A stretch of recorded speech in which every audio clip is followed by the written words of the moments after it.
৯ মুহররম ১৪১৬ হিজরি মোতাবিক ৯ জুন ১৯৯৫ সালে তৃতীয় হজরতজি মাওলানা ইনামুল হাসান সাহেব রহমতুল্লাহ আলাইহ ইন্তেকাল করেন। তার ইন্তেকালের মাধ্যমে ইতিহাসের এমন একটি সৌভাগ্যমণ্ডিত সোনালী অধ্যায়ের পরিসমাপ্তি ঘটে, যা সূচিত হয়েছিল হজরতজি মাওলানা ইলিয়াস সাহেবের মাধ্যমে। তার ইন্তেকালের পরপরই তার গঠনকৃত শুরার সদস্যগণ দিল্লি মার্কাজে চলে আসেন, যাদের মাঝে ছিলেন হাজি আব্দুল ওয়াহাব সাহেব, মাওলানা মুফতি জাইনুল আবেদিন সাহেব ও জনাব মোহাম্মদ আফজাল সাহেব প্রমুখগণ।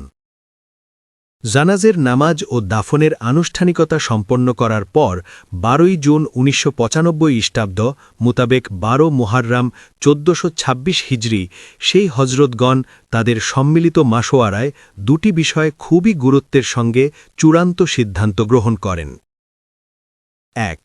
কোনো ব্যক্তিবিশেষকে আমির নির্ধারণ না করে বাংলাওয়ালি মসজিদের জন্যে ৫ সদস্যের শুরা গঠন করা হয়। সিদ্ধান্ত হয় শুরার সদস্যগণ পালাবদল ক্রমে ১ সপ্তাহের জন্যে ফাইসাল হয়ে দাওয়াত ও তাবলিগের যাবতীয় উমুর আঞ্জাম দেবেন। ২.